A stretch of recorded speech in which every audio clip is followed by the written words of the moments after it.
I've always been a huge fan of the filmic look, in both photos and video. I tend to lean towards this in most of my work, but it can be quite tricky to get the results you want in software like Lightroom, as it's not designed to truly emulate a film.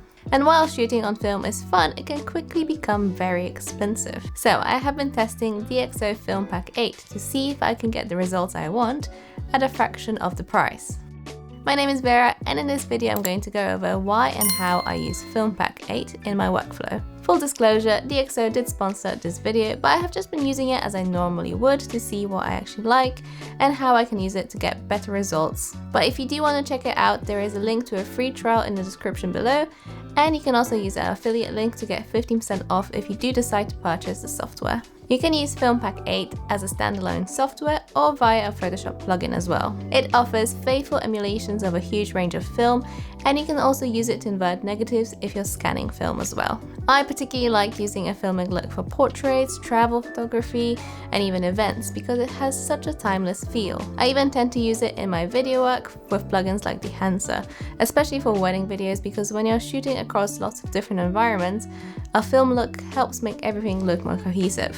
It also elevates your work because we tend to associate film with cinema and high-end production, so it naturally gives your images a more premium feel. I tend to try and give my event photos a filmic look, particularly when lighting isn't great. There's only so much you can do sometimes, and you just have to deal with it. You can use a flash to ensure that the people are well lit, but of course that leaves you with the mixed light sources in the background. With a film look, you can actually reduce the contrast, smooth out the highlights, and make colors feel more cohesive. And I also find that I like that softer, dreamlike look that film produces. Digital photos can sometimes look quite clinical. I also love using FilmPack 8 for travel photos. We all associate that look with holidays, going back to when people were shooting everything on film. I still sometimes take my film camera on trips, my Canon AE1 or Kodak Ektar when I want that experience. But realistically, shooting film just isn't practical anymore most of the time. You wouldn't want to shoot something like a wedding entirely on film, so getting that look in post is usually the most sensible option. But for the sake of comparisons, here are some of my attempts at getting a film look in Lightroom. It's quite difficult to replicate things like the highlight roll-off and grain structure in a natural way. The software opens with a browser view where you can select your images. You can adjust the thumbnail size in the top right corner and double click to open an image once you find the one you want. There are two main tabs, the preset tab, which includes all the films, and the customize tab where you can fine-tune everything. So this image has already been processed in Photoshop because that's where I do most of my retouching. I usually handle things like dodging and burning and frequency separation there, and then move into Lightroom for the final look. FilmPack 8 basically replaces that final stage for me.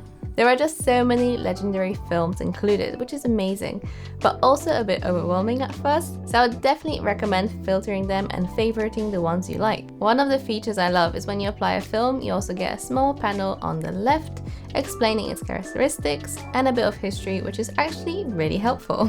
On this image, I really like the Fujifilm Pro 400H. It works really nicely with these soft sunset tones and gives very natural looking skin tones. One of the biggest differences you'll notice is how the highlights behave.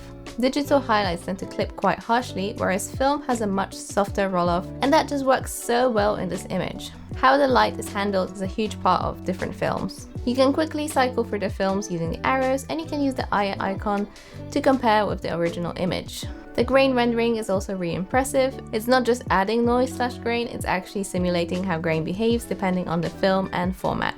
In the Customize tab, you can adjust with sliders the intensity of the film effect, control the grain, and even choose different film formats. So the grain looks completely different depending on the format. Smaller formats like 35mm have more noticeable grain, while larger formats are much cleaner. So you can replicate that pretty well here as well, which is great. There are also some additional effects like film borders and perforations to complete that film aesthetic. You can add textures like dust and scratches if you want an aged look, and there are also light leaks as well, which can be quite fun to play around with, but I try to use them very sparingly as I have a tendency to overdo them. You can also add corner blur, which mimics how older lenses that weren't as optically perfect would have considerably less corner-to-corner sharpness and would often be sharp just in the center. Even if you haven't edited your photo beforehand, you can still do basic adjustments inside FilmPack. For example, this image of Tara is quite overexposed, so I can bring down the highlights and exposure after applying a film. And you can also open up the histogram to help you out. FilmPack 8 has some very cool features built in as well. One of them is a feature called Time Machine, which lets you explore photography, history, and suggest films from different time periods. You can just click on the film tag and it will apply it to your image as well. And there is also Time Warp, where FilmPack takes your image and shifts it through different time periods. This sort of stuff is completely non-essential, but it's actually quite fun to play around with. There is also an option to agify your image, where the software will show you some examples with the image degraded. Let's look at some other photos as well. So here are some of my travel photos. This is where I think film works just so well. It makes everything feel more nostalgic and dreamy, and I think that makes sense because we naturally associate that look with memories, and the photos that parents would take were usually on film cameras. It's less about accuracy and more about the actual emotion of the image. Even in movies, they sometimes show flashbacks with that very obvious film look, where the highlights are slightly blown out and everything is warmer. Like I said before, I usually do the bulk of my editing in Photoshop, so I really like how FilmPack 8 offers a plugin as well.